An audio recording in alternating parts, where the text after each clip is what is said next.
Today we're going to talk about making a value chart or a color chart with complementary colors. Complementary colors are colors that are opposite of each other on the color wheel.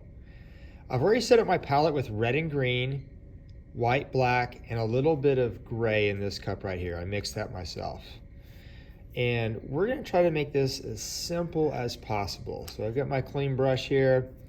And the first thing we're going to do, and we've already made our chart, red on one side, green on the other. In the middle, we'll have an equal mixture of both green and red. But these two colors will have a little bit more red. This one will have a little bit more green. When we go down, we'll add white, gray, and black to each of these to kind of get some variations. All right, here we go. So we're going to try to keep this kind of a dry painting method. Don't add too much water. And it's not going to take a lot of paint to get the result we want. So just a little bit of red, and then we're done with that. Now, since I've already got red there, I'm just going to put a little bit of that red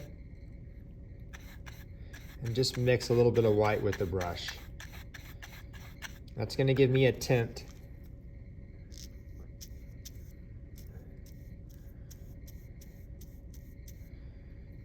If I want to be a little bit lighter, I can just add a little bit more white. Okay.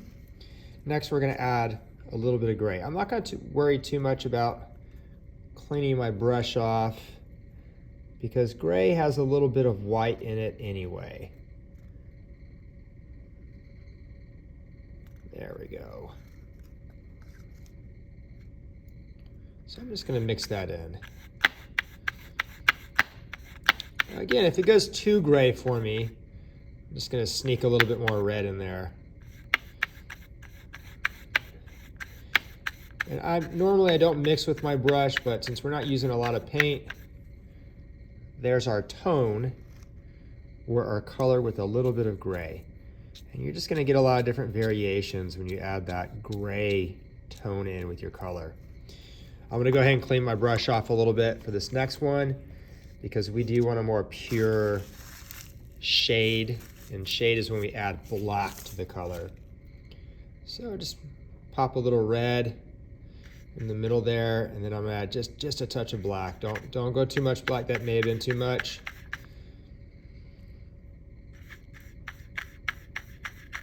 And then get that nice brick color.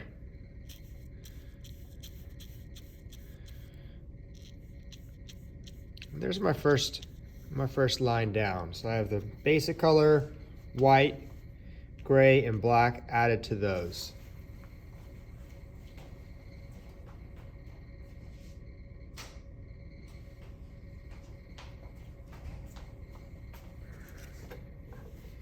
All right, so here's where we get a little more fun. I'm going to use a new tray. That way I don't have to clean anything off and just make my life a little easier. My mixing tray over here.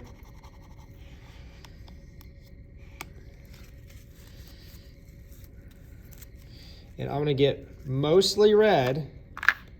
And then I'm going to still just a little bit of green. And you could, man, already, look at that. That was just a little bit of green, and look how much the color changed. We have to remember green has blue and yellow. It has no red in it. That's what makes it its opposite. And then I just fill in that space right there. So before I go anywhere, I'm going to add a little bit of white.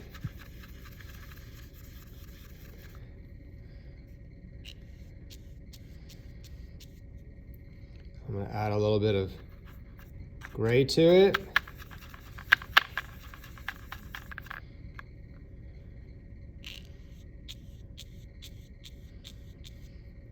And then I'm going to add a little bit of black.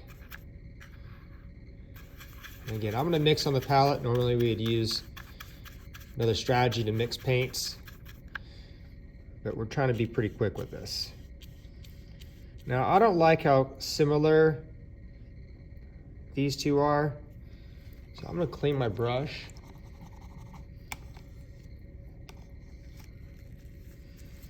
And add just a little bit more white to that. There we go. We got a little watery, so be careful. And just come back on top and just mix it right there. Al Prima. Boom, yeah, that's looking better.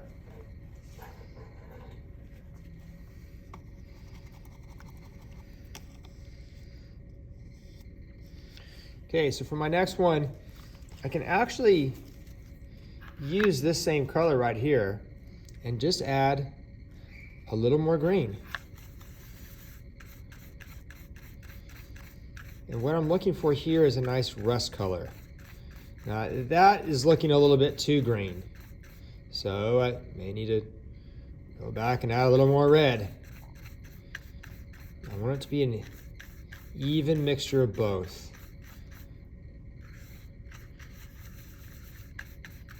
There we go, and it should be a rust color.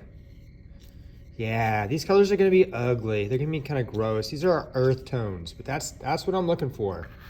So now that I got that, same thing. Just gonna add a little bit of white.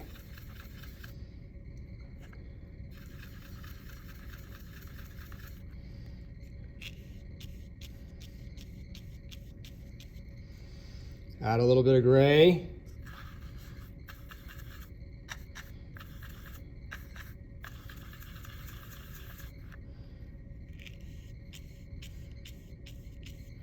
And then we may need to clean the brush out a little bit.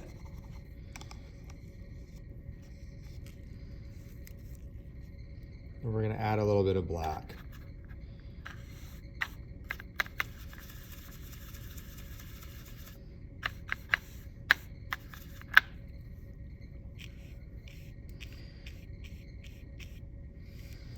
All right, so we're just going to continue that down. We'll finish the other two rows, but you should start seeing some nice colors pop up. And we're going to see that even though we're using two colors plus white, gray, and black, we're actually going to get a lot of variation out of just using those two colors. And this will be your color chart for whenever you're working on your sculpture. You'll know exactly how to mix your colors. I hope this was helpful, and good luck on your work.